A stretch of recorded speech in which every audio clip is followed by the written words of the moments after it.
Hey guys, welcome back to my channel. It's Iralyn. Today's video is going to be a book favorites video. So I'm going to be telling you my 5 top favorite books from the year.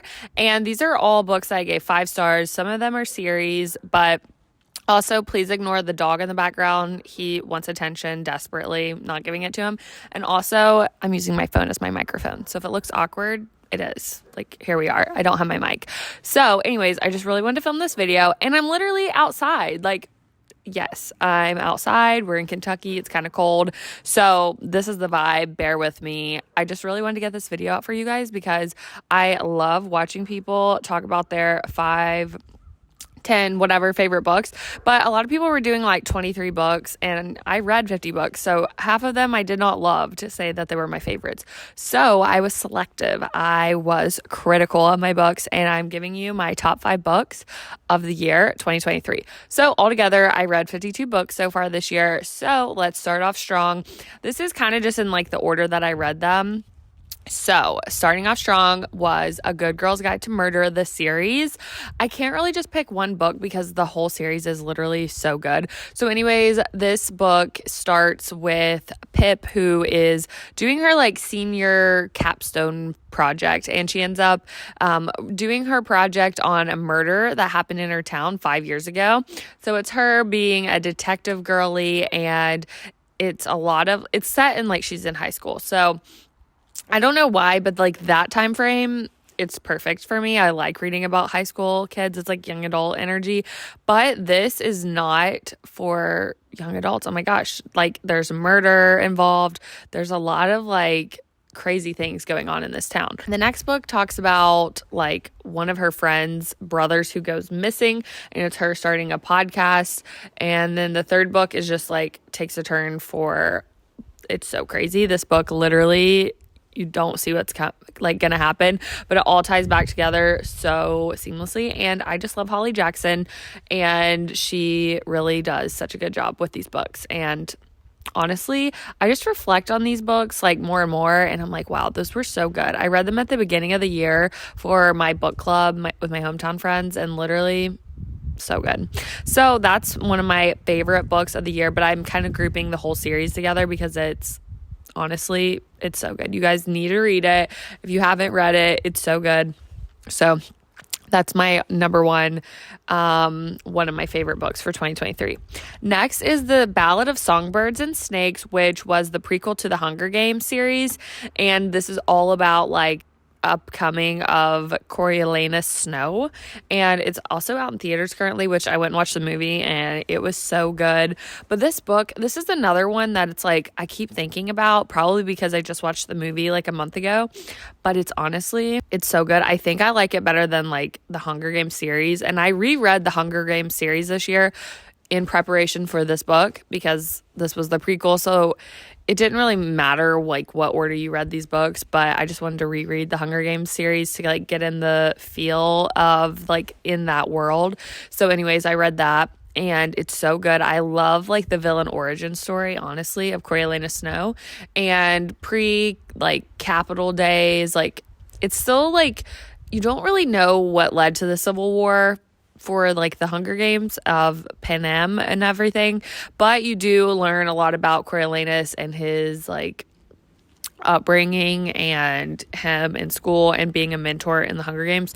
And it's honestly, there's so many ties back to like the Hunger Games, and I just always wonder like how did authors, like what did they write first?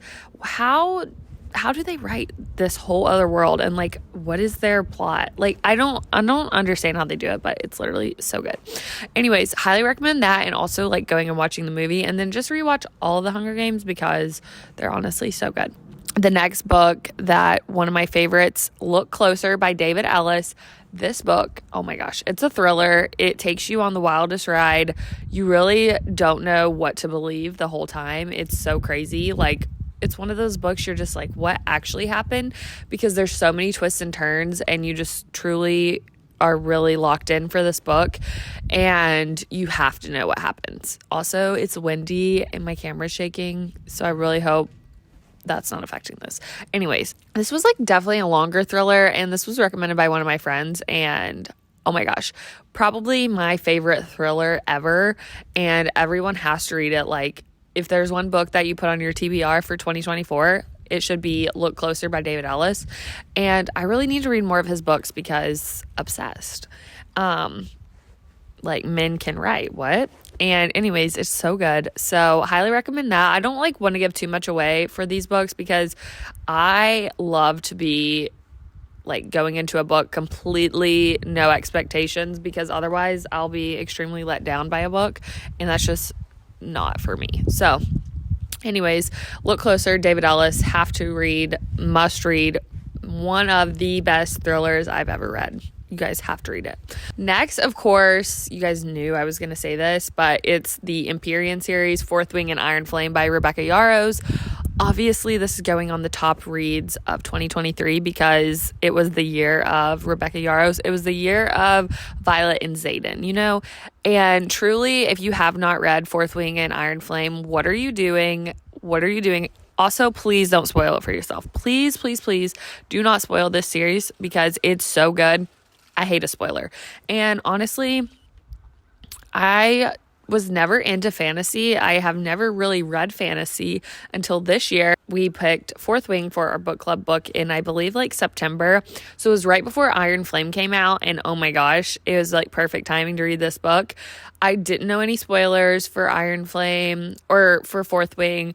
And honestly, this series, perfect entryway to fantasy if you're like looking to dabble in that. Now I am. And it's because of Fourth Wing and Rebecca Yarros. And it's kind of young adult-ish, but I mean, it's definitely not. It's like rated R. But this book, they're like high schoolers in this whole other world, and there's dragons. And honestly, it's so good. So it's happening. Okay.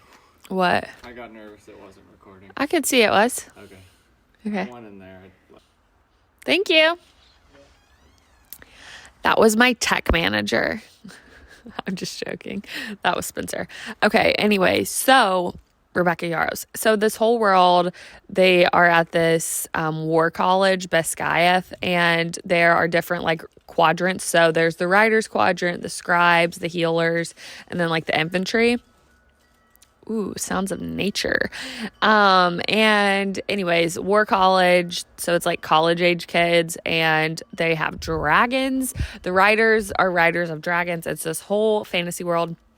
And I just like, there's so much that happens, and the amount of downloads that you get in these books, the amount of information downloads, you really need to go and listen to the Fantasy Fangirls podcast to debrief everything that happens in these books, because when you're entering a whole new world and you literally don't understand, like, there's just so much to download in these books. So basically, you read one book and then you're totally in a book slump, but then you're like, wait, there's this podcast, Fantasy Fangirls. That's so hard to say. And they basically go through chapter by chapter, like chunks of chapters for these two books, and do a whole download of like history, predictions, theories, all these like different aspects of like the book and what they expect to happen, and their like take on the book, which is so perfect to like understand what's going on and to do a deep dive, because truly after you read these books, you are going to be in a reading slump. And I feel like that's a perfect like supplement podcast to listen to. Like, honestly, I cannot wait to reread those books because they're so good. But when will the third one come out? I don't know. I think it's like a 5-part series, like book series. So anyways, I definitely think I like Iron Flame better than Fourth Wing, but obviously Fourth Wing, it's like OG. You like love the characters. You learn so much about the world. You get such a good grasp of Beskayeth, the riders, their dragons. And honestly, like, who knew that I was going to be a fantasy girl and that dragons were going to be like, I'm so into dragons. Like, I totally get people who are like so into fantasy now. Like, I understand. Also, again, I apologize for Harlow barking in the background. Like, that's literally so rude. So anyways, the final book that I wanted to talk about in this video is The Nightingale by Kristen Hanna. This is historical fiction. It's set in World War II. But it's kind of different because usually when you read about like World War II, it's like about Germany or it's about America's like intervention in the war, whatever. And honestly, I still don't know like a ton about World War II, but it's like such an intriguing like storyline. This book is the POV of like the French and their involvement in World War II. And so it's a totally different like POV than I've ever really learned about or read about before. And so also I just like don't feel like I have a good grasp on that time frame. So reading a historical fiction book, I mean, obviously you're going to learn a lot and you're going to be like swept up in this storyline of the characters in the book. So this one, I don't even know how to describe it. It's extremely emotional book. Obviously it's like sad. It's set in World War II, but this one, you get so attached to the characters and it's just so crazy to think about like what life was like during war. Also, like I never understand war. Like what is war? I don't really understand the point of it. And like it just seems so weird. So anyways, that always confuses me. But just in general, like how people struggle during wartime and especially during World War II. And this story follows basically like two sisters and kind of like their family. And the book starts and it's like two separate timelines, kind of. Most of the timeline is like in the past during World War II, but it sometimes flips back to the future of like the person telling the story. And it's just so crazy, this book. There's like a couple twists and things, but obviously it's like devastatingly sad and emotional book, but it's so beautiful. And like the depiction of love and war and struggle, I don't know, but this book is like so good. So like this was my number one read for the year, The Nightingale by Kristen Hanna, and highly recommend to anybody. Everybody should read this book. Everyone needs to read this book. And just in general, I think Kristen Hanna is a really good author. I've heard so many good things about her other books. So those are definitely on my TBR for next year. And yeah, that's basically all I have for this video. I wanted to tell you guys my favorite books of 2023. And if you haven't read them, add them to your TBR for next year. And just definitely highly, highly, highly recommend all these books I mentioned in today's video. So I'll link below all of the books that I mentioned in this video. I'll also link my Goodreads below so you can follow along for my reading journey to come, stay updated on where I'm at in a book, what I'm reading, what I'm loving, what I'm not. And thanks so much for watching this video. I hope you guys enjoyed, and let me know down below your favorite book of 2023. I can't wait to hear what you guys think. So thanks so much for watching this video. Love you guys. Bye.